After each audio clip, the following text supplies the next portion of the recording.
Good afternoon to everybody. Good afternoon to you.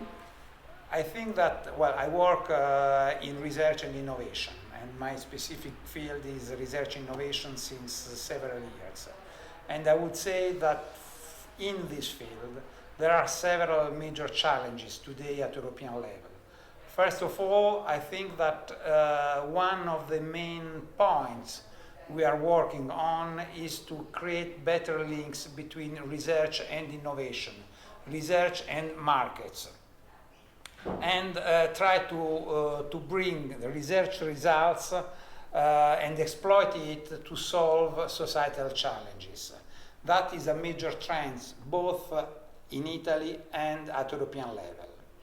In the same time, from this point of view, I think that one of the main issues to be worked out is create different links between university and academic research and business and industries, namely the small and medium companies, to make them more competitive and to increase the competitiveness of European industry through innovation and research.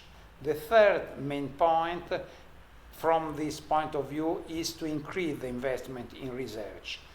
In this particular moment where the financial and economic crisis is so strong, statistical evidence shows how the investment in research, and member states as Finland that has invested and have a huge investment historically in research, are passing through this economic crisis in a better shape. And that is because they have a competitive industry that can help the development of the society. And I think that is particularly important now that the so-called BRIC countries, Brazil, India, China, the emerging countries are investing a lot in research, and they have a huge investment and huge result in research. And if we want that Europe will be competitive, we have to increase this investment.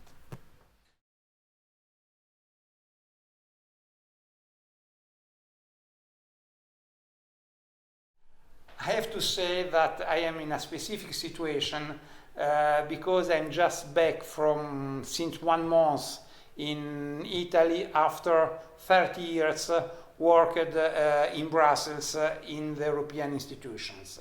So the main challenge for me is the changement of culture, the knowledge of a different bureaucracy, and how to manage this bureaucracy. I think that everybody speaks against bureaucracy or how to cut the red tape. And I would like to make an important difference. Bureaucracy is something that is necessary if is correctly shaped. Bureaucracy could mean procedure, right procedure that give the necessary transparency and the insurance to everybody about equal treatment. That is a good bureaucracy. Very often this is used in another way, and that creates the major problem, and that is the red tape. And on top of that, different countries and European level has different approach to bureaucracy and different procedures, different way of solving the problems. And that creates a major problem at European level, and is what I'm facing today, is exactly, I know how to manage the European bureaucracy, I'm learning how to manage the Italian bureaucracy that from my point of view sometimes is quite heavy. Second point, I would say from this point of view in terms of management of the Italian research strategies and grants, what we have to do a lot in terms of cutting the red tape and speeding the process of selecting the the project that we want to fund and in speeding up the payment, because what is very important in research is to have a quick answer to the companies and universities' proposal, so that the ideas can be worked out and brought to the market as soon as possible in the quickest way.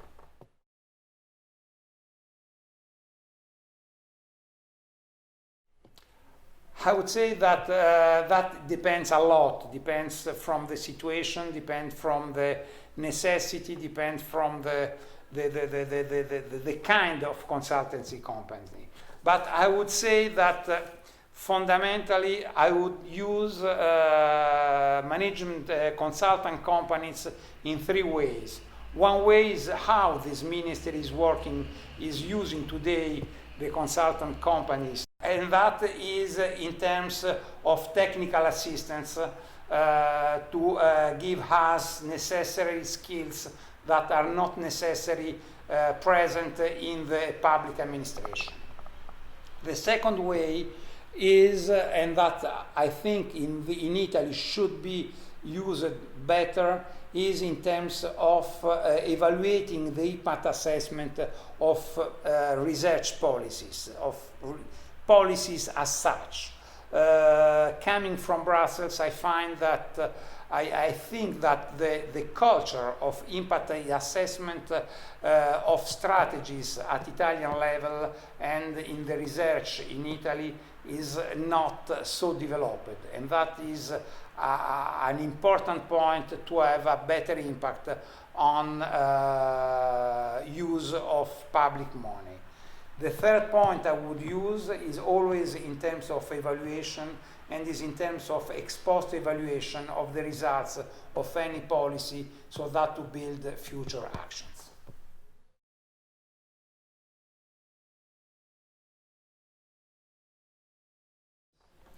First of all, I think that any advisor should be chosen on competitive ground.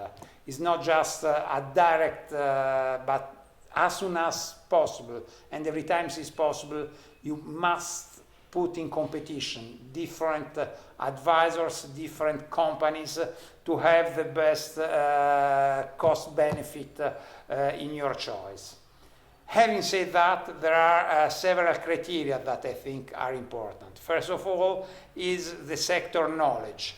Sometimes there are companies that are stronger in a technological sector or in a field. So you need, when you use an advisor, the best knowledge that is at disposal on the market. Second point is the technical skills, the competencies of the people that are working on the field and on the contract you are asking for. From this point of view, the CV of the people, the experience of the people is a main insurance for me in terms of results of the work. The third is the track record of the company, the success, similar activities in the past. And last but not least is the international networks they can have, because very often, and the international and sectoral network they have, because very often solution in a specific context can be found starting from other activities, from other countries in other parts of the world, experience carried out elsewhere. And I think that are the main selection criteria for me for an advisor. Thank you, and good work to all of you.